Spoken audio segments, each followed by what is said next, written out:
What's up, everybody? Mike here, with CAWALLTHETIME all the time, bringing you my Summer Heat review. So let's get started with the pre-show. What a pre-show it was, you know? I mean, we had Captain Murphy in his debut against George Costanza with none other than the great ICCW commentator, Zachary Daiquiri. Wait, what? Oh, I mean Zachary Dasani. Yeah, the whole straight edge thing. It's catching on with people. I don't know why, you know. I don't get the straight edge. What is straight edge? Is it like an edge that is straight, or I don't know. I don't know. But it just seemed like, I think Murphy was actually living down in Florida because he seems like he has a tan now. It seems like he was like somewhat white guy. Now he seems like he's got a tan everywhere, you know? I guess he's been too much above sea level for a while at the DWA training camp at an undisclosed location. I don't know where it is. Trust me, I don't know.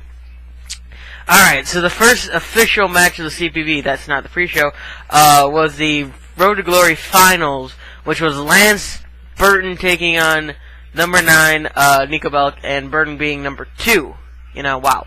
That's something. Let's see. It was a back and forth match, you know, like I saw. And Burton tried to use his power of shooting that lightning and everything. He tried to use everything. But it just wouldn't affect Niko. It's just like, how come it doesn't affect Niko, you know? And everything. And basically, you know, Niko, after Burton was trying to figure out anything, he was just scrambling, just, like, messed up, slipped, and Niko Bellic just took advantage of it, made him bleed, you know. Hit him with that Liberty City driver, you know. And it was over after that, you know. And Niko Bellic pretty much comes in less than a month and now has an opportunity to win the DWA Championship in less than a month. Bravo, sir. Bravo. You know? Alright, so we got the second match, which is the tag team matches, which is Chesney and Presley, your champions, versus Wayne and Garth. Pretty young dude from Aurora, Illinois, you know? Now, this was a kind of a weird match, in my opinion. Very weird. See, it would happen twice, for some apparent reason. See, what happened first was, this was a normal match, back and forth, and then Presley hit the Presley flex on Garth, and Garth didn't kick out. And then, somehow, Garth and Wayne were in the ring, and you're like, yeah, that's a total crappy ending. Let's show them the really awesome ending. You know, that kind of thing. You know, if you've seen the movie, you know what I'm talking about. I mean, Wayne's World. If you have not seen the first one, go rent it now. Damn it. You're missing out. Great movie. Anyway, but what happened was, then they went back. Garth did kick out. And they went on to win the Tag Team Champions, which confuses the heck out of me. How did and also Wayne hit the swing, you know, but this is what confuses the heck out of me.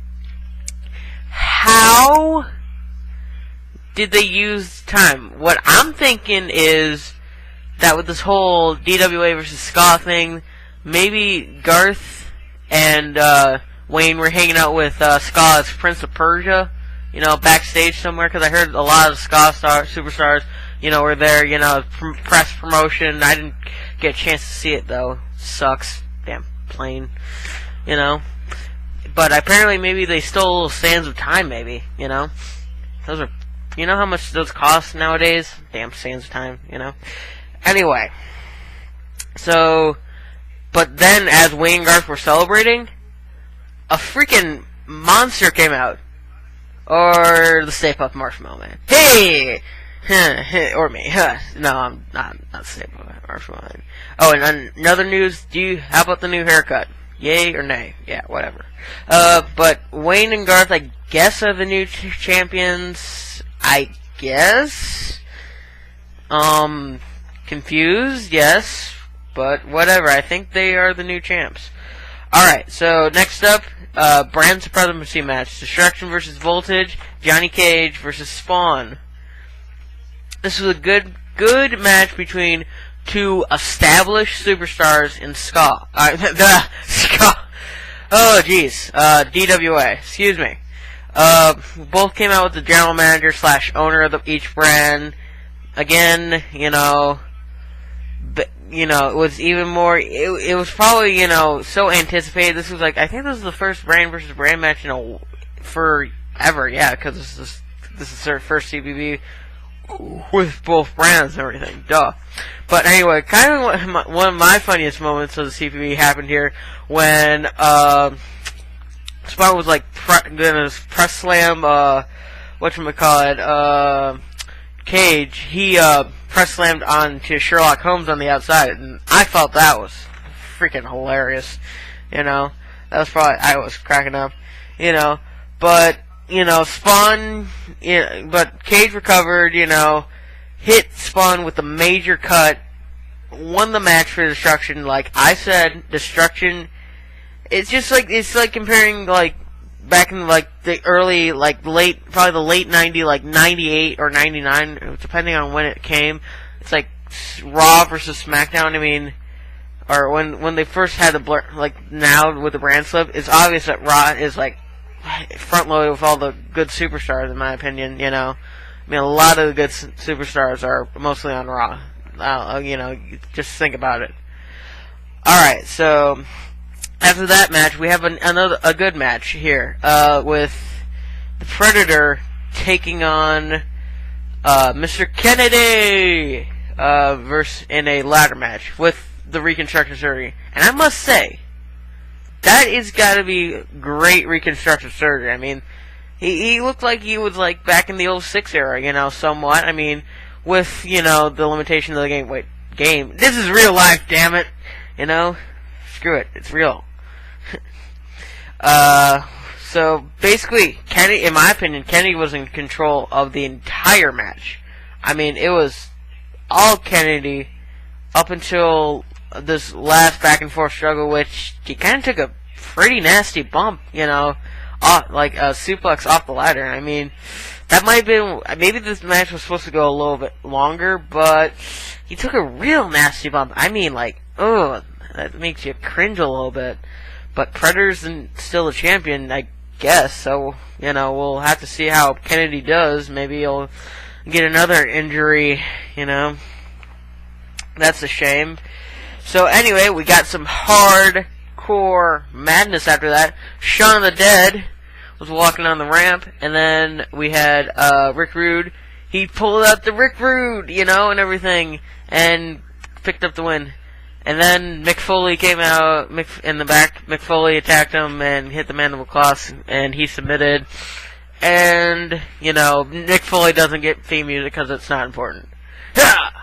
So, after that, we got Vega versus Apocalypse in a last man standing match. Now, here's the surprising thing.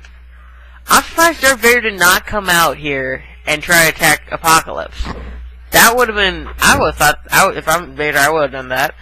But, and granted, I'm not a fan of the last man standing matches. I'm just not a fan of it, it's just like, a count out match, it's like, would you want to see a count out match? The only way you can win is to throw your opponent out to the outside and have the ref count to 10. In my opinion, I feel like it's watching boxing, but with a little more extremeness. But for my taste, it was pretty good, a lot of big moves. Let's see, that elbow from the top of that scaffolding to the table, two spears. And